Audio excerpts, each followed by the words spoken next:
Students, this is Ayesha Fatima. Welcome to my YouTube channel. तो students, जैसा कि आपको पता है कि हम लोग क्लास 11th फिजिक्स की जो न्यू बुक है Punjab education curriculum training and assessment authority वो पढ़ रहे हैं। और इस न्यू बुक को लेकर हम लोगों ने चैप्टर नंबर 4 स्टार्ट किया हुआ है, जिसका नाम है वर्क, एनर्जी एंड पावर। और आज हम लोग इस चैप्टर नंबर 4 का जो आर्टिकल नंबर 4.3 है वो पढ़ेंगे, जिसका नाम है conservative and non conservative forces. ठीक है स्टूडेंट्स, हम लोगों ने बहुत सारी फोर्सेस पढ़ी हैं, ग्रेविटेशनल फोर्स, फ्रिक्शनल फोर्स, उसके बाद हमारे पास रिपल्सिव फोर्सेस, अट्रैक्टिव फोर्सेस। हम लोगों ने बहुत सारी फोर्सेस पढ़ी हैं, यानी कि बहुत सारी फोर्सेस के नाम पढ़े हैं, बहुत सारी फोर्सेस को जो है वो स्टडी किया है। अब उनमें से कौन सी कंजर्वेटिव फोर्सेस हैं और कौन सी नॉन कंजर्वेटिव फोर्सेस हैं, वो तो इस आर्टिकल को पढ़ने के बाद ही हमें पता चलेगा कि उनमें से कौन सी कंजर्वेटिव फोर्स है और कौन सी नॉन कंजर्वेटिव फोर्सेस हैं। ठीक है स्टूडेंट्स, लेक्चर को शुरू करने से पहले कि आप लोगों से रिक्वेस्ट है कि प्लीज़ चैनल को सब्सक्राइब कर दें। अगर ये वीडियो अच्छी लगे तो लाइक करें, शेयर करें और कमेंट्स में ज़रूर बताएं कि आपको लेक्चर कैसा लगा। तो स्टूडेंट्स, लेक्चर शुरू करने से पहले इस लेक्चर से रिलेटेड कुछ इंपॉर्टेंट क्वेश्चंस हैं जो कि बहुत ही ज़्यादा इंपॉर्टेंट हैं और एग्ज़ाम्स में बहुत ज़्यादा आते हैं और आपको बताना बहुत ही ज़्यादा ज़रूरी है, ताकि जो है आप एग्ज़ाम्स की बहुत अच्छे से तैयारी कर सकें। क्योंकि ये जो 3 क्वेश्चंस हैं जो कि इस आर्टिकल से बनते हैं, conservative and non conservative forces में से ये क्वेश्चन जो है एग्ज़ाम्स के पॉइंट्स ऑफ व्यू से बहुत ज़्यादा इंपॉर्टेंट हैं। इसलिए ये क्वेश्चंस मैं आपको इस लेक्चर के शुरू में ही बता देती हूँ कि ये कौन कौन से क्वेश्चंस हैं। पहला जो हमारे पास क्वेश्चन है वो ये है कि what is gravitational field, show that gravitational field is conservative force. What is gravitational field? Students, आपको पता है कि जहाँ पर जिस फील्ड तक जो है ग्रेविटेशनल फोर्स लग रही होती है वो फील्ड हमारे पास ग्रेविटेशनल फील्ड होती है। यानी कि ये हमारे पास अर्थ है, ठीक है, ये अर्थ है हमारे पास। वो अर्थ जो ग्रेविटेशनल फोर्स लगाती है, उस ग्रेविटेशनल फोर्स जो है वह अर्थ यहाँ तक लगा सकती है। यानी कि अर्थ है, अर्थ के पास फोर्स ऑफ ग्रेविटी है, अर्थ जो है वो ग्रेविटेशनल फोर्स से यहाँ तक लगा सकती है। तो कोई भी ऑब्जेक्ट अगर इस पॉइंट के ऊपर है तो अर्थ इस पॉइंट के तक ही इस ऑब्जेक्ट के ऊपर जो है वो ग्रेविटेशनल फोर्स लगा सकेगी। ठीक है, अगर ये ऑब्जेक्ट इस फील्ड से बाहर चला गया तो जब इस फील्ड से जब ये ऑब्जेक्ट बाहर चला जाएगा तो अर्थ जो है इसके ऊपर ग्रेविटेशनल फोर्स नहीं लगा सकेगी, क्योंकि वो इसकी ग्रेविटेशनल फील्ड से बाहर चला गया है। तो ग्रेविटेशनल फील्ड का आपको पता चल गया हमारे पास कि ऐसी बाउंड्री या ऐसी लिमिट या वो सरफेस या वो पॉइंट जहाँ तक अर्थ अपनी ग्रेविटेशनल फोर्स अप्लाई कर सकती है वो हमारे पास ग्रेविटेशनल फील्ड कहलाती है। ग्रेविटेशनल फील्ड हमारे पास क्या होता है, जहाँ तक हमारे पास अर्थ जो है वो अपनी ग्रेविटेशनल फोर्स लगा सके वो हमारे पास ग्रेविटेशनल फील्ड होती है। और फिर हमारे पास ये कहा गया है कि show that gravitational force is conservative field, gravitational field is conservative field. Conservative field वो होता है जहाँ पर वो फील्ड जो है वो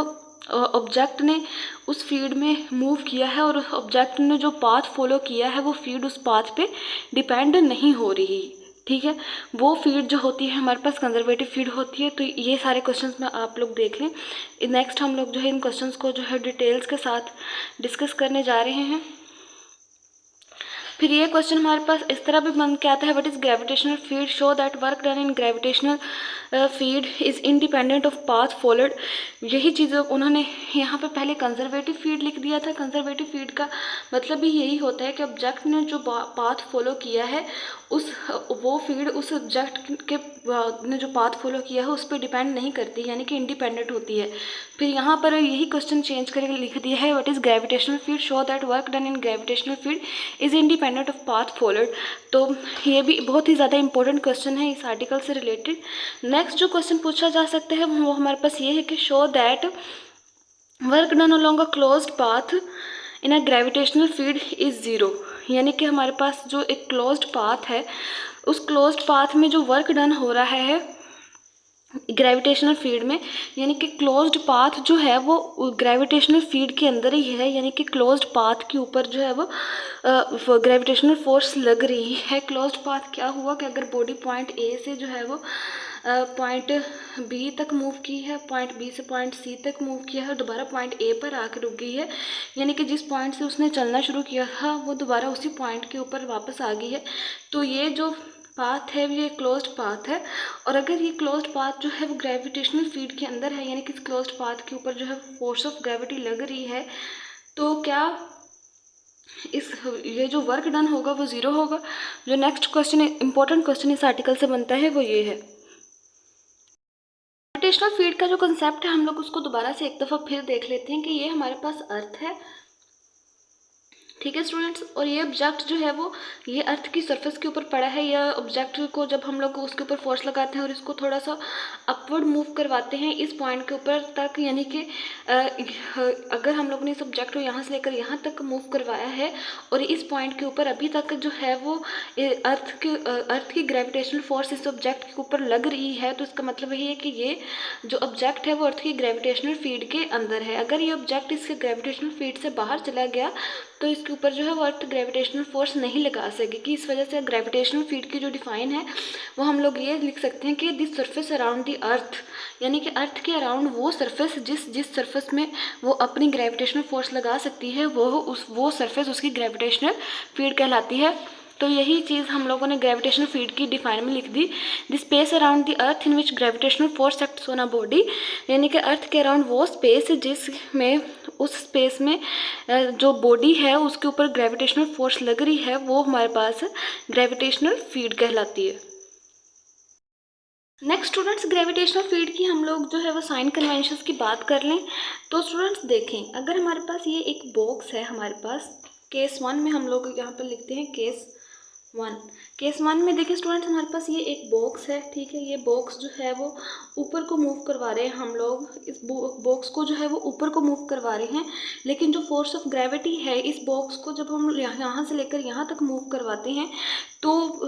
जो फोर्स ऑफ ग्रेविटी है वो तो उसको नीचे खींचने की कोशिश कर रही है, लेकिन हम लोग जो है उसको ऊपर मूव करवा रहे हैं। इस वजह से जो है हमारे पास यहाँ पे जो एंगल बनेगा वो 180 डिग्री का बन जाएगा, ठीक है।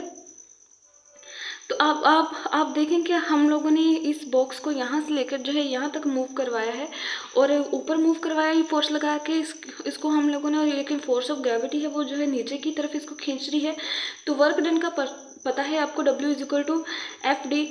cos थीटा की इक्वल होता है। तो यहाँ पर जो थीटा है वो 180 डिग्री बन रहा है, यानी इस बॉक्स को इस पॉइंट से इस पॉइंट तक ले जाने में जो वर्क डन हुआ है वो W = FD है, ये FD cos थीटा है। यहाँ पर जो हम थीटा हमारे पास एंगल बना है, इस बॉक्स को यहाँ से लेकर यहाँ तक ऊपर लेकर गए हैं हम लोग, फोर्स लगा के इसको ऊपर लेकर गए हैं, लेकिन फोर्स ऑफ ग्रेविटी जो है उसको नीचे खींच रही है। तो यहाँ पर थीटा की वैल्यू जो है हमारे पास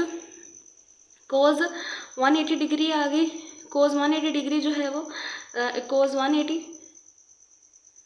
डिग्री हमारे पास जो है वो -1 की इक्वल है। तो W = FD × -1 आ गया, तो वर्क डन फिर हमारे पास -FD की इक्वल आ गया, यानी कि हमारे पास जो अगर हम लोगों ने इस बॉक्स को यहाँ से उठाकर ऊपर लेकर गए हैं तो फोर्स लगाकर इसको ऊपर तो ले गए हैं, लेकिन फोर्स ऑफ ग्रेविटी जो इसको नीचे की तरफ खींच रही है, जिसकी वजह से यहाँ पर एंगल 180 डिग्री बन रहा है और वर्क डन जो हमारे पास है नेगेटिव है। इसी तरह हम लोग अगर केस 2 देखें, केस 2 में तो हमारे पास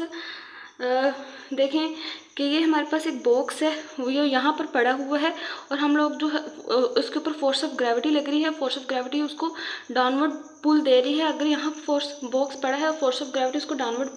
पुल दे रही है और हम फोर्स लगाते हैं ताकि बॉक्स जो है वो और नीचे चला जाए। जो फोर्स हम लगा रहे हैं बॉक्स को नीचे की तरफ खींचने के लिए और जो फोर्स ऑफ ग्रेविटी लग रही है वो दोनों सेम डायरेक्शन में है, इसलिए यहाँ पर जो एंगल बन रहा है वो यहाँ पर कोई एंगल नहीं बन रहा, क्योंकि ये फोर्स हम लगा रहे हैं और ये फोर्स ऑफ ग्रेविटी की वजह से ये बॉक्स जो है वो ऑलरेडी नीचे जा रहा है, इसलिए हमारे पास जो थीटा की वैल्यू है वो 0 डिग्री आ गई। तो यहाँ पर वर्क डन जो हम लोगों ने किया है, बॉक्स को नीचे की तरफ खींचा है और फोर्स ऑफ ग्रेविटी भी नीचे की तरफ थी, तो वर्क डन हमारे पास जो है वो FD cos थीटा की इक्वल होता है। तो W = FD cos 0 डिग्री हो गया हमारे पास, और cos 0 डिग्री जो है हमारे पास cos 0 डिग्री हमारे पास जो है वो 1 के इक्वल होता है। तो फिर हमारे पास वर्क डन जो है वो FD के इक्वल आ गया, यानी कि पॉजिटिव आ गया। यहाँ पर जो ग्रेविटेशनल फोर्स लग रही थी उसकी डायरेक्शन भी वही थी, जो हम लोगों ने वर्क किया है उसकी डायरेक्शन भी सेम है, तो इसलिए हमारे पास जो वर्क है हमारे पास वो पॉजिटिव आया। नेक्स्ट हमारे पास एक और केस देख लें, हमारे पास जो है वो केस 3 है, ठीक है। अब देखें हम लोग जो है इस बॉक्स को जो है वो स्लाइड करवा रहे हैं इस डायरेक्शन में। हम लोग जो है इस बॉक्स को इस डायरेक्शन में स्लाइड करवा रहे हैं, लेकिन फोर्स ऑफ ग्रेविटी जो है वो नीचे इस बॉक्स को जो है डाउनवर्ड पुल दे रही है ग्रेविटेशनल फोर्स। ये हमारे पास एक बॉक्स है, ठीक है, ये हमारे पास एक बॉक्स है, इसको हम लोग जो है इस डायरेक्शन में मूव करवा रहे हैं और फोर्स ऑफ ग्रेविटी जो है वो उसको एक डाउनवर्ड पुल दे रही है। तो फिर इस वजह से हमारे पास यहाँ पर जो एंगल बन रहा है वो 90 डिग्री का एंगल बन रहा है। तो फिर हमारे पास जो थीटा की वैल्यू आ गई वो 90 डिग्री की आ गई। तो वर्क डन जो है हमारे पास फिर एफ डी कोस थीटा होता है। तो इस केस में हमारे पास जो वर्क डन की जो वैल्यू आ गई कोस 90 डिग्री होगा हमारे पास वर्क थीटा की वैल्यू, और कोस 90 डिग्री आपको पता है कि 0 के इक्वल होता है। तो W इज इक्वल टू हमारे पास 0 आ जाएगा यहाँ पे, यानी कि जब हमारे पास फोर्स ऑफ ग्रेविटी की जो डायरेक्शन है और वो वर्क डन जो कि हम लोगों ने बॉक्स के ऊपर किया है और उसके ऊपर फोर्स लगाई है वर्क डन करवाने के लिए, उसकी डायरेक्शन है जो एक दूसरे के परपेंडिकुलर है और थीटा जो हमारे पास 90 डिग्री बन रहा है, तो फिर हमारे पास वर्क डन जो है वो 0 के इक्वल आ जाएगा। स्टूडेंट्स ये हमारे पास जो थ्री केसेस थे हमारे पास ग्रेविटेशनल फोर्स के, यानी कि इस फर्स्ट केस में हमारे पास हम लोगों ने फोर्स ऊपर की तरफ लगाई थी, ग्रेविटेशनल फोर्स नीचे की तरफ लग रही थी, तो वहाँ पे एंगल 90 बनना, वर्क डन जो है हमारे पास नेगेटिव आ गया। फिर दूसरे केस में हमारे पास जो फोर्स हम लोगों ने लगाई थी बॉक्स को नीचे की तरफ मूव करवाने के लिए और जो फोर्स ऑफ ग्रेविटी थी उन दोनों की डायरेक्शन सेम थी, इस वजह से वर्क डन पॉजिटिव आया। फिर जो थर्ड केस था हमारे पास वहाँ पर हम लोगों ने बॉक्स को जो है फोर्स लगा के स्लाइड करवाया है इस डायरेक्शन में, लेकिन फोर्स ऑफ ग्रेविटी जो है वो नीचे की तरफ लग रही थी, इसलिए वर्क डन जो है वो नेगेटिव आया। तो इन सारे केसेस से हम लोग जो ग्रेविटेशनल फील्ड की जो साइन कन्वेंशंस है वो निकाल लेंगे। ग्रेविटेशनल फील्ड के साइन कन्वेंशंस कब कब क्या होते हैं। नेक्स्ट हम लोगों ने हेडिंग लगा दी sign conventions for work done in gravitational field कि if the displacement in the direction of gravitational force the work done is positive, यानी कि हमारे पास जो केस 2 था, जो डिस्प्लेसमेंट की डायरेक्शन थी और फोर्स की डायरेक्शन थी वो सेम थी, इसलिए हमारे पास वर्क डन जो है वो पॉजिटिव आया। तो यही चीज़ हम लोगों ने लिख दी, if displacement is in the direction of gravitational force the work is positive. फिर हमारे पास जो नेक्स्ट है वो if displacement is against the direction of gravitational field the work is negative. वही हमारे पास जो थर्ड केस फर्स्ट केस था कि हमारे पास अगर ये जो डिस्प्लेसमेंट या बॉक्स यहाँ से लेकर यहाँ तक डिस्प्लेस हुआ है उसकी डायरेक्शन और है और फोर्स जो लगी है फोर्स ऑफ ग्रेविटी की डायरेक्शन इस तरफ है और वर्क डन हमारे पास नेगेटिव आया है। और जो हमारे पास तीसरा केस था कि displacement is perpendicular to the direction of gravitational force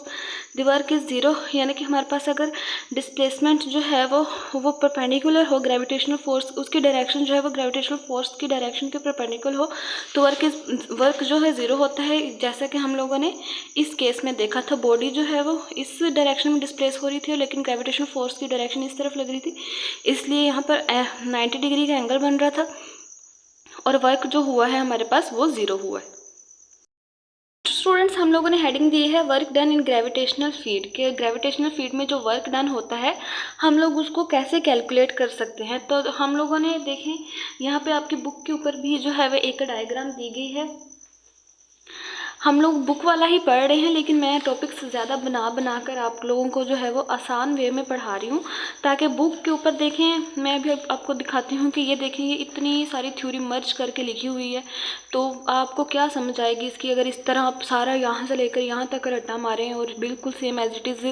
जो है पेपर में लिखने की कोशिश करें तो आप बेटा फेल हो जाएंगे। अगर जब तक इंटर में आप को टॉपिक्स जो है वो पॉइंट्स में डिवाइड करके फिर याद करना नहीं आता तब तक आप जो है वो फेल है। तो अब देखिए हमारे पास उन्होंने एक मैथ कंसिडर करें, ठीक है, ये हमारे पास एक मैथ है वो इस पॉइंट से इस पॉइंट तक जाता है। ये हमारे पास एक बिल्डिंग है और ये हाइट है उसकी, ठीक है।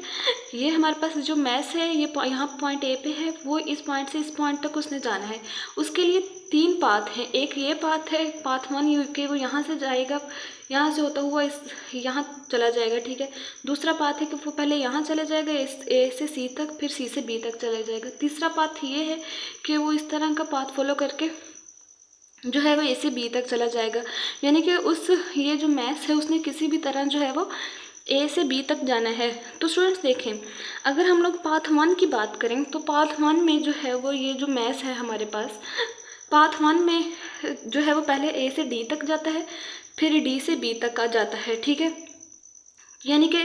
वो ए से डी तक जाने में जितना वर्क डन करता है, फिर डी से बी तक जाने में जितना वर्क डन करता है, उन दोनों वर्क डन को अगर हम लोग ऐड कर लें तो फिर ए से बी तक जाने में वो जितना वर्क डन करता है वो हम लोग जो है वो फाइंड आउट कर लेते हैं। फिर हम लोग जो है पाथ 2 की तरफ आते हैं कि अगर बॉडी जो है पहले ए से सी की तरफ गई है, फिर सी से बी की तरफ गई है, तो ए से सी की तरफ जाने में उसने जितना जो है वो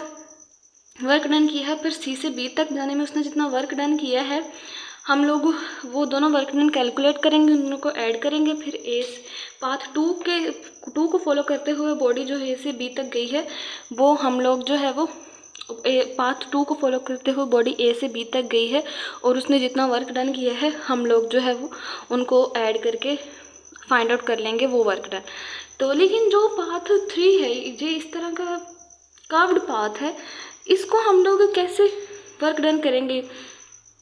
तीनों पाथ्स के लिए हम लोगों ने वर्क डन जो है वो फाइंड आउट करना है कि ये मैस है वो यहाँ से लेकर यहाँ तक गया है तो उसने कितना वर्क डन करके गया है। तो यही चीज़, और ये जो सारा वर्क डन कर रहा है ये मैस से पॉइंट ए से बी तक जाने में ये ग्रेविटेशनल फील्ड में कर रहा है, यानी कि इसके ऊपर फोर्स ऑफ ग्रेविटी लग रही है। ऐसा नहीं है कि ये ग्रेविटेशनल फील्ड से बाहर है, ये स्पेस में है, ये ग्रेविटेशनल फील्ड में है। अर्थ जो है इसके ऊपर फोर्स ऑफ ग्रेविटी लगा रही है। तो अब हम लोगों ने जो है वो वर्क डन कैसे फाइंड आउट करना है, तो इसी के लिए हम लोगों ने जो है वो यहाँ पे हेडिंग दी है कि work done in gravitational field. Let us consider a body of mass m, the body is displaced from point A to B. Body ने पॉइंट ए से बी तक जो है वो डिस्प्लेस होना है with constant speed in the presence of gravitational force, और body ने ए से बी तक जाना है कांस्टेंट स्पीड के साथ और ग्रेविटेशनल फोर्स की प्रेजेंस में। इन this case gravitational force acting on the body, इस केस में उन्होंने कहा है कि उस केस में यानी कि ये देखें कि मैस ने यहाँ से लेकर यहाँ तक जाना है और इस मैस का, इस बॉडी का जितना वेट है फोर्स ऑफ ग्रेविटी भी इसके ऊपर उतनी ही एक्ट कर रही है। तो यानी कि फोर्स ऑफ ग्रेविटी जो है इसके वेट के इक्वल है और वेट आपको पता है mg के इक्वल होता है। तो इस वजह से यहाँ पर लिखा है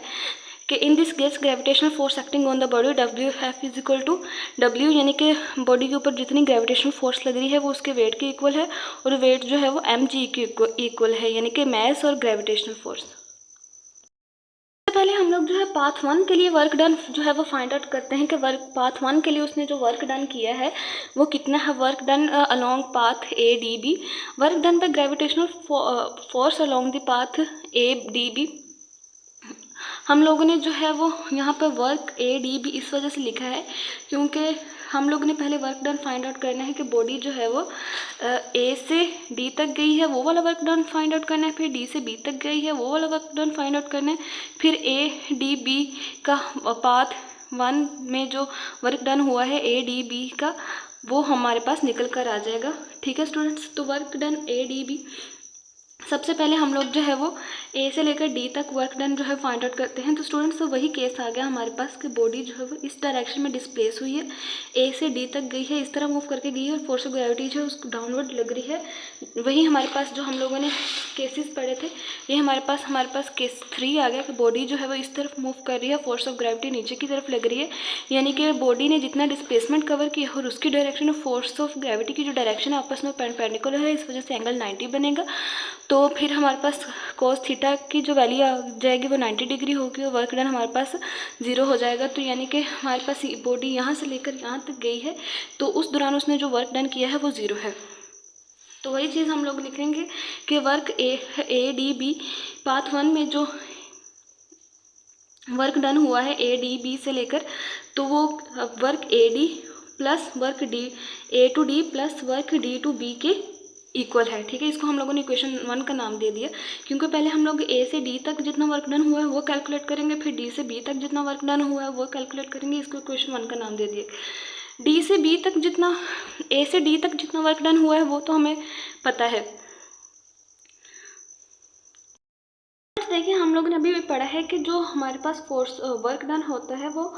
FD के इक्वल आता है, ये फोर्स है। ठीक है, ये हमारे पास फोर्स और वो हम लोगों ने पढ़ ली है अभी कि फोर्स ऑफ ग्रेविटी जो है वो बॉडी के वेट के इक्वल होगी और वेट हमारे पास mg के इक्वल होता है। तो फोर्स की जगह हम लोग mg पुट कर देंगे और यहाँ पे d है, d की जगह हमारे पास हाइट आ जाएगी डी की जगह हमारे पास हम लोग क्या लिखेंगे, डी की जगह हम लोग लिखेंगे डिस्प्लेसमेंट। तो हमारे पास जो डिस्प्लेसमेंट है ए से डी तक हुई है, तो ए से डी तक जितना वर्क डन हुआ है उसको कैलकुलेट करने के लिए हम लोग जो है वो हमारे पास एम जी डी है यहाँ पर, तो एम जी और डी की वैल्यू हमारे पास हम लोगों ने डी की वैल्यू जो है वहाँ पर ए डी लिख दी है, क्योंकि बॉडी ए से लेकर डी तक डिस्प्लेस हुई है। ठीक है, फिर हम लोगों ने जो है वो ये केस 3 के अकॉर्डिंग था कि ये देखें बॉडी जो है वो यहाँ से लेकर यहाँ तक किस डायरेक्शन में डिस्प्लेस हो रही है, फोर्स ऑफ ग्रेविटी नीचे की तरफ लग रही है, एंगल 90 डिग्री का बन रहा है, जो कि हम लोगों ने केस 3 में देखा था कि एंगल 90 डिग्री का बन रहा है। इस वजह से हमारे पास कोस थीटा की वैल्यू 90 डिग्री आ जाएगी, कोस 90 की वैल्यू हमारे पास 0 आ जाएगी, तो वर्क डन हमारे पास 0 आ जाएगा। तो वर्क डन जो ए से लेकर डी तक हुआ है M ji into A D, cos 90 की वैल्यू आ गई हमारे पास 0, और हमारे पास जो ए से लेकर डी तक वर्क डन हुआ है वो हमारे पास 0 हो जाएगा। नेक्स्ट फिर हम लोगों ने वर्क पाथ 1 के लिए हम लोग work done along path A D भी फाइंड आउट कर रहे हैं। इस वजह से हम लोगों ने पहले ए से लेकर डी तक जितना वर्क डन हुआ है वो तो फाइंड कर लिया कि वो 0 है। अब हम लोगों ने डी से बी तक जितना वर्क डन हुआ है वो फाइंड आउट करना है। डी से बी तक जितना वर्क डन हुआ है वो फाइंड आउट करना है कि देखिए स्टूडेंट्स, बॉडी ने अगर डी से बी तक वर्क डन किया है तो बॉडी जो है वो अपवर्ड डायरेक्शन में मूव कर रही है, यानी कि बॉडी डिस्प्लेसमेंट कवर कर रही है अपवर्ड डायरेक्शन में, और फोर्स ऑफ ग्रेविटी लग रही है नीचे। तो यहाँ पर एंगल जो है 180 डिग्री का बन रहा है। केस 1 आ गया हमारे पास कि ये इसको हम आप लोग डी कंसिडर कर लें और इसको बी कंसिडर कर लें कि बॉडी जो है वो अपवर्ड डायरेक्शन में डिस्प्लेसमेंट कवर कर रही है, फोर्स जो है वो डाउनवर्ड डायरेक्शन में लग रही है, एंगल 90 डिग्री का बन रहा है, यानी कि थीटा की वैल्यू 180 डिग्री आ गई, और थीटा की वैल्यू 180 डिग्री -1 के इक्वल होते हुए वर्क डन जो है यहाँ पर हमारे पास नेगेटिव हुआ है। तो यही चीज़ हम लोगों ने यहाँ पर लिख दी है। यहाँ पर हम लोग डी बी की जगह जो है वो एच लिख देंगे, क्योंकि बॉडी जो है वो किसी न किसी हाइट के ऊपर जा रही है अपवर्ड डायरेक्शन में, और फोर्स ऑफ ग्रेविटी जो नीचे लग रही है, और डी बी जो है हमारे पास यहाँ पर एच की इक्वल है यहाँ, इसलिए हम लोग work done D to B जो है हमारे पास वो एम जी इंटू डिस्प्लेसमेंट कितना कवर किया उसने डी से बी तक, तो डी बी लिख देंगे हमारे पास, और कोज थीटा। ठीक है, डी से बी तक जो है वो हमारे पास वो एच की इक्वल है।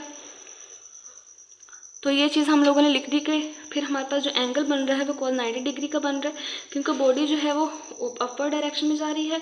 और अब किसी न कोई कुछ ना कुछ हाइट अटेन कर रही है, और फोर्स ऑफ ग्रेविटी उसको डाउनवर्ड डायरेक्शन में पुल करवा रही है। इस वजह से वहाँ पे एंगल जो है 180 डिग्री का बन रहा है।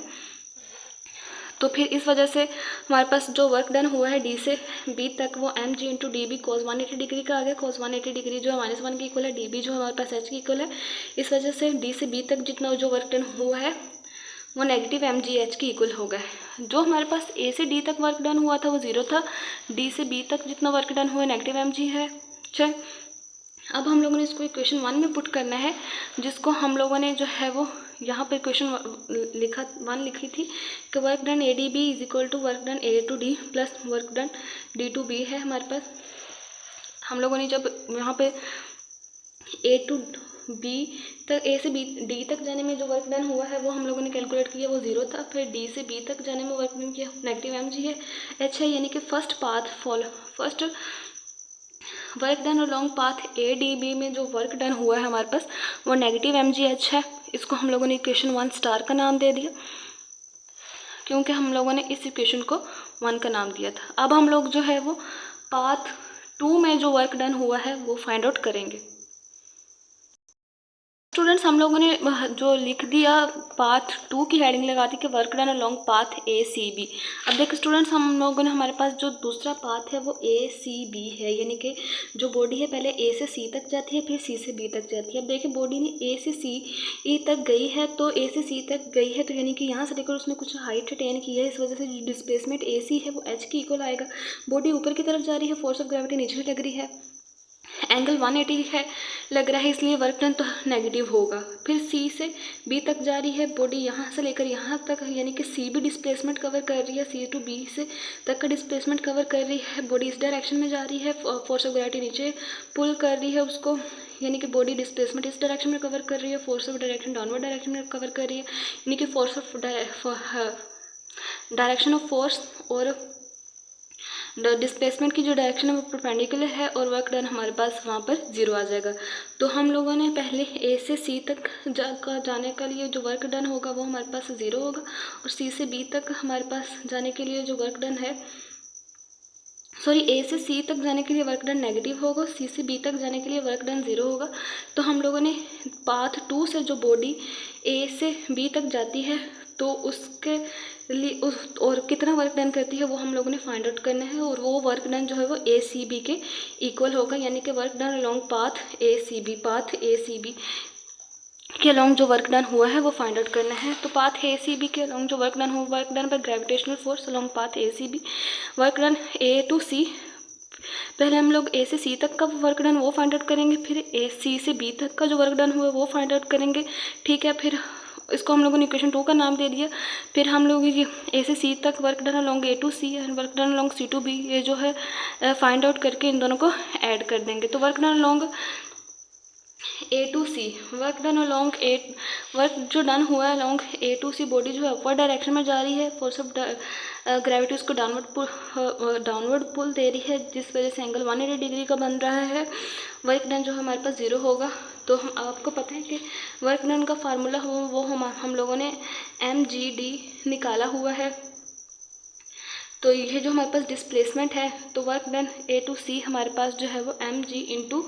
ए सी, ये डिस्प्लेसमेंट जो है वो ए टू सी है, इसलिए डिस्प्लेसमेंट की जगह ए सी लिखा है। लेकिन बॉडी जो है यहाँ से लेकर यहाँ तक जाती है, कुछ हाइट अटेन करती है, इसलिए ए सी जो है वो हमारे पास एच की इक्वल आ जाएगा। कोस 180 जो है वो -1 लिख देंगे हम लोग। तो इस वजह से हमारे पास ए टू सी जो वर्क डन हुआ है नेगेटिव mg h की इक्वल हुआ है। फिर सी टू बी हमारे पास जो वर्क डन हुआ है वो हमारे पास, अब आपको मैंने पहले भी बताया कि बॉडी जो डिस्प्लेसमेंट कवर करती है उसकी डायरेक्शन इस तरफ होती है, फोर्स ऑफ ग्रेविटी की डायरेक्शन इस तरफ होती है, यानी कि डिस्प्लेसमेंट और फोर्स ऑफ ग्रेविटी की डायरेक्शन एक दूसरे के परपेंडिकुलर होती है, इस वजह से वर्क डन 0 होता है। तो सी टू बी से लेकर हमारे पास जो वर्क डन हुआ है वो 0 हुआ है, ठीक है। mg यहाँ पर हम लोगों ने पहले भी पढ़ा है कि फोर्स ऑफ ग्रेविटी जो है बॉडी के वेट की इक्वल होती है, वेट हमारे पास mg की इक्वल होता है, इसलिए वर्क डन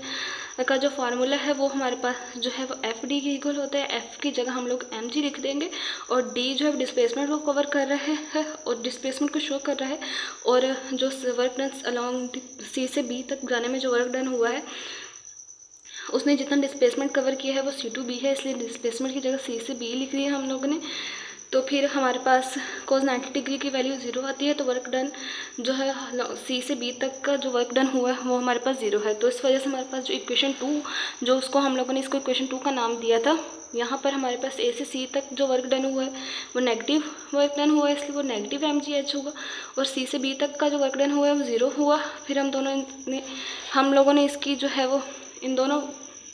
वर्क डन की जो है वो वैल्यू पुट की, यानी कि ए से सी और सी से बी की जो वैल्यू पुट की तो वो नेगेटिव mgh की इक्वल आ गया, यानी कि जो path work done along path A C B हुआ है वो भी नेगेटिव वर्क डन है, इसको भी हम लोगों ने इक्वेशन 2 स्टार का नाम दे दिया। अब हम लोगों ने जो वर्क डन फाइंड आउट करना है वो तीसरे पाथ के लिए है कि इस कर्व्ड पाथ के लॉन्ग बॉडी ने जो वर्क डन किया है वो कितना है, ठीक है, लॉन्ग दी कर्व्ड पाथ 3। अब हम लोगों ने जो है वो पाथ 3 के अलॉन्ग जो वर्क डन हुआ है यानी कि ए टू बी वो फाइंड आउट करना है, इस वजह से मैंने यहाँ पर जो है सिर्फ पाथ 3 ही मेंशन किया है, ठीक है। ये पाथ 1 था हमारे पास, और ये हमारे पास जो था पाथ 2 था, ठीक है स्टूडेंट्स। अब हम लोगों ने जब इस कर्व्ड पाथ के लॉन्ग जो वर्क डन हुआ है ग्रेविटेशनल फील्ड में वो फाइंड आउट करना है। ये सारी चीज़ों तो सौखी थी ना, इजी थी कि बॉडी ने यहाँ से लेकर यहाँ तक डिस्प्लेसमेंट कवर किया, तो डिस्प्लेसमेंट की और फोर्स ऑफ ग्रेविटी की डायरेक्शन परपेंडिकुलर थी। फिर अगर यहाँ से लेकर यहाँ तक डिस्प्लेसमेंट कवर किया तो डिस्प्लेसमेंट की और फोर्स ऑफ ग्रेविटी की डायरेक्शन जो थी वो अपोजिट थी, इस वजह से वर्क डन जो है वो नेगेटिव हुआ। फिर बॉडी ने जो है वो अगर यहाँ से इस हाइट यहाँ से लेकर यहाँ तक भी अगर कुछ वर्क डन किया है तो हमारे पास जो डिस्प्लेसमेंट की डायरेक्शन फोर्स ऑफ ग्रेविटी की डायरेक्शन अपोजिट थी और वर्क डन जो है नेगेटिव था। यानी कि इन दोनों पाथ के लिए जो वर्क डन है वो तो हम लोगों ने इजीली फाइंड आउट कर लिया। अब हम लोगों ने इस कर्व्ड पाथ के लॉन्ग जो वर्क डन हुआ है वो फाइंड आउट करना है, जिसकी वजह से हम लोग जो है वो इसको वर्टिकल और हॉरिजॉन्टल स्टेप्स में जो है वो इस कर्व्ड पाथ को डिवाइड कर लेंगे, ठीक है स्टूडेंट। हम लोग इस कर्व्ड पाथ के लॉन्ग अगर हम लोगों ने वर्क डन फाइंड आउट करना है तो फिर इसको हॉरिजॉन्टल और वर्टिकल स्टेप्स में डिवाइड करना ज़रूरी है। हम लोगों ने इसको हॉरिजॉन्टल और वर्टिकल स्टेप्स में जो है वो इस कर्व्ड पाथ को डिवाइड कर लिया है, ठीक है, हॉरिजॉन्टल और वर्टिकल स्टेप्स में। अब ये जो हॉरिजॉन्टल स्टेप्स में बॉडी जो है वो ए से बी तक जा रही है, यानी कि अपवर्ड डायरेक्शन में जा रही है, ठीक है। तो अपवर्ड डायरेक्शन में जा रही है तो ये जो हॉरिजॉन्टल स्टेप्स हैं, हॉरिजॉन्टल स्टेप्स के लिए जो फोर्स ऑफ ग्रेविटी है वो डाउनवर्ड लग रही है, और लेकिन बॉडी जो है अपवर्ड डायरेक्शन में जा रही है। अब देखेंगे फिर हमारे पास वही वाली बात आ गई कि बॉडी जो है वो ऊपर जा रही है, ठीक है, सॉरी हॉरिजॉन्टल स्टेप, ये हमारे पास हॉरिजॉन्टल स्टेप्स हैं, ठीक है, लेकिन यानी कि जो फोर्स ऑफ ग्रेविटी है वो डाउनवर्ड डायरेक्शन में लग रही है और जो बॉडी जो है वो अपवर्ड डिस्प्लेसमेंट कवर कर रही है। और आपको पता है कि जब बॉडी ये जो है अपवर्ड डिस्प्लेसमेंट कवर कर रही है, ठीक है, लेकिन ये फोर्स ऑफ ग्रेविटी जो है वो डाउनवर्ड लग रही है। हॉरिजॉन्टल स्टेप्स की बात कर रही हूँ मैं, क्योंकि हम लोगों ने इस कर्व्ड पाथ को हॉरिजॉन्टल और वर्टिकल स्टेप्स में जो है वो डिवाइड किया है, ठीक है। बॉडी अपवर्ड जा रही है लेकिन फोर्स ऑफ ग्रेविटी जो हॉरिजॉन्टल स्टेप्स में है वो डाउनवर्ड लग रही है, इसलिए हॉरिजॉन्टल स्टेप्स के लिए हमारे पास वर्क डन जो है वो 0 होगा, क्योंकि आपको पता है कि हॉरिजॉन्टल स्टेप्स में जो है वो एंगल 90 डिग्री का बनता है, कॉस 90 डिग्री, जो कि 0 के इक्वल होता है। वर्क डन आपको पता है कि mg डी कॉस थीटा, जो कि कॉस थीटा 90 डिग्री का 0 के इक्वल आ गया, तो वर्क डन हमारे पास 0 आ गया। तो हमारे पास जो हॉरिजॉन्टल स्टेप्स के लिए जो है वो वर्क डन जो है वो 0 होगा, लेकिन वर्टिकल स्टेप्स के लिए यानी कि वर्टिकल स्टेप्स की डायरेक्शन इस तरफ है, वर्टिकल स्टेप्स भी अपवर्ड हैं, बॉडी जो है वो जा भी अपवर्ड रही है, ठीक है, यानी कि वर्टिकल स्टेप्स में बॉडी जो है वो अपवर्ड मूव कर रही है, ठीक है, ये वर्टिकल स्टेप्स में बॉडी अपवर्ड मूव कर रही है, लेकिन फोर्स ऑफ ग्रेविटी इसको डाउनवर्ड मूव करवाने की कोशिश कर रही है, इसीलिए जो वर्क डन होता है वो वर्टिकल स्टेप्स में होता है। हॉरिजॉन्टल स्टेप्स में के लिए जो वर्क डन होता है वो 0 होता है, लेकिन वर्टिकल स्टेप्स के लिए जो वर्क डन हो रहा है हमारे पास, वहाँ पे हमारे पास देखें वर्टिकल स्टेप्स में वो स्टेप्स वर्टिकल है, बॉडी जो है अपवर्ड डायरेक्शन में जा रही है वर्टिकल स्टेप्स में, लेकिन फोर्स ऑफ ग्रेविटी उसको डाउनवर्ड मूव करवा रही है, इस वजह से हमारे पास एंगल 90 डिग्री बन रहा है। वर्क डन जो हमारे पास वो नेगेटिव mgh हो रहा है। वर्टिकल स्टेप्स में जो हमारे पास डिस्प्लेसमेंट हो रहा है उस डिस्प्लेसमेंट को हम लोग h के इक्वल भी लिख सकते हैं, क्योंकि वर्टिकल स्टेप्स में बॉडी अपवर्ड जा रही है, फोर्स ऑफ ग्रेविटी उसको नीचे मूव करवाने की कोशिश कर रही है, बॉडी अपवर्ड जा रही है यानी कि किसी हाइट के ऊपर जा रही है। अब देखें ये यहाँ पहले बॉडी यहाँ पर नीचे थी, फिर यहाँ से लेकर यहाँ तक गई है बी में, तो किसी न किसी हाइट के अकॉर्डिंग ही यानी कि कोई कुछ ना कुछ उसने हाइट अचीव कर ली है। तो हमारे पास वर्टिकल स्टेप्स में जो वर्क डन हुआ है उसको हम लोग कैसे कैलकुलेट कर देंगे, वर्टिकल स्टेप्स को हम लोगों ने नाम दे देंगे del y1 plus del y2, इस तरह del yn, यानी कि जितने सारे वर्टिकल स्टेप्स में वर्क डन हुआ है, हर वर्टिकल स्टेप्स में जितना वर्क डन हुआ है उसको मेंशन करेंगे, फिर सारे वर्टिकल स्टेप्स में जितना वर्क डन हुआ है उसको ऐड करके हम लोग जो है वो वर्टिकल स्टेप्स में जो वर्क डन हुआ है वो उसको कैलकुलेट कर लेंगे, क्योंकि हॉरिजॉन्टल स्टेप्स में जो वर्क डन है वो तो 0 हुआ है, हॉरिजॉन्टल स्टेप्स में वर्क डन जो है वो हुआ ही नहीं है, क्योंकि फोर्स ऑफ ग्रेविटी और डिस्प्लेसमेंट की डायरेक्शन आपस में परपेंडिकुलर है। तो यही सारी चीज़ हम लोगों ने लिख दी कि work done along curved path, in order to calculate along a curved path divide the path into horizontal and vertical steps. हम लोगों ने पाथ को हॉरिजॉन्टल वर्टिकल स्टेप्स में डिवाइड किया, work done along horizontal steps. No work is done along for these steps because mg, क्योंकि body जो है is perpendicular to displacement for horizontal steps, यानी कि body force of gravity mg जो है body का वेट है और फोर्स ऑफ ग्रेविटी जो है बॉडी के वेट के इक्वल ही है, तो यानी कि बॉडी का वेट और जो डिस्प्लेसमेंट हो रही है वो परपेंडिकुलर है, इसलिए वर्क डन 0 है हॉरिजॉन्टल स्टेप्स के लिए। लेकिन work done along vertical steps में हम लोग जो है वो उसको कैसे कैलकुलेट करेंगे, यानी कि फर्स्ट वर्टिकल स्टेप्स में उसने जो डिस्प्लेसमेंट कवर किया है वो del y1 है। वर्टिकल स्टेप से बॉडी अपवर्ड डायरेक्शन में जा रही है, फोर्स ऑफ ग्रेविटी नीचे लग रही है, इस वजह से कोस थीटा की वैल्यू जो है वो कोस 180 डिग्री आ जाएगी, और यानी कि फिर जो दूसरा वर्टिकल स्टेप्स में जो उसने डिस्प्लेसमेंट कवर किया है वो del y2 है, ठीक है। इस वजह से हमारे पास हम लोगों ने यहाँ पे del y1 और del y2 लिखा है,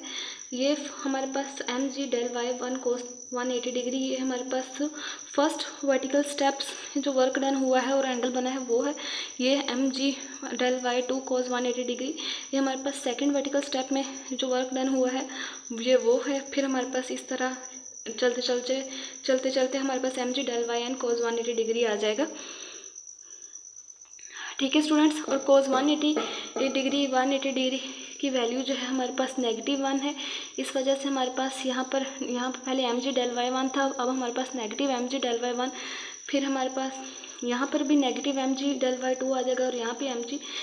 negative M G del Y N आ जाएगा। ठीक है, क्योंकि कोस 180 डिग्री की वैल्यू हम लोगों ने जो है वो -1 पुट की है।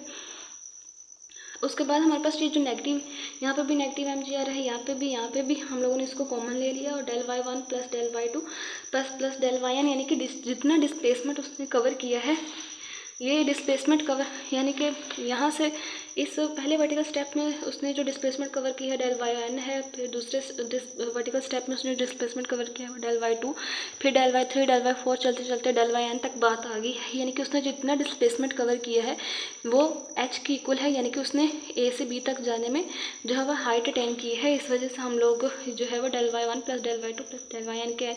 की जो वैल्यू है वो हम लोग एच लिख देंगे। तो वर्टिकल स्टेप्स में जो वर्क डन हुआ है वो हमारे पास नेगेटिव एम जी के एच के इक्वल आ जाएगा। हमारे पास जितने भी पाथ फॉलो किए हैं इस मैथ ने यहाँ से लेकर यहाँ तक जाने में, इसने जो वर्क डन किया है वो नेगेटिव एम जी एच के इक्वल है।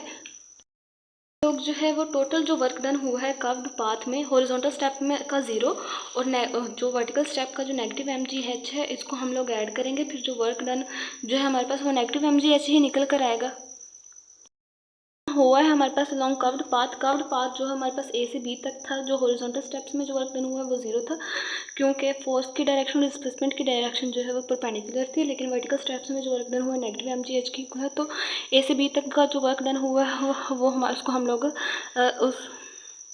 नेगेटिव एम जी एच आ गया हमारे पास, जिसको हम लोगों ने इक्वेशन 3 स्टार का नाम दे देंगे। तो from equation 1, 2 and 3 it is clear that work is independent of the path followed. अब देखें हमारे पास जितनी भी हम लोगों ने 3 इक्वेशंस निकाली हैं 1 स्टार, 2 स्टार एंड 3 स्टार, सब में जो वर्क डन हुआ है वो नेगेटिव एम जी एच के इक्वल हुआ है। तो यानी कि हमारे पास वर्क डन जो होता है वो पाथ पे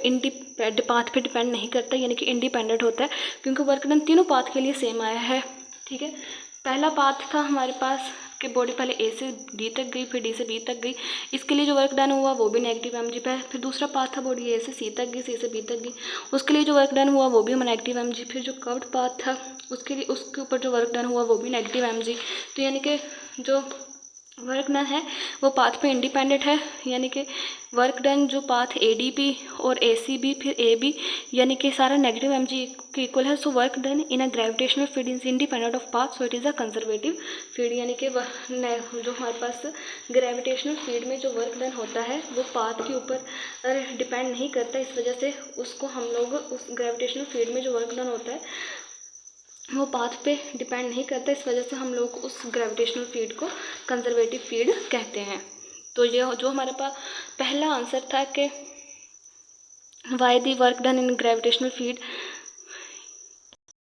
तो पहला आंसर निकाल लिया, इस पहले क्वेश्चन का आंसर निकाल लिया कि what is the gravitational field, show that the gravitational field is conservative field. What is the gravitational field, show that work done in gravitational field is independent of path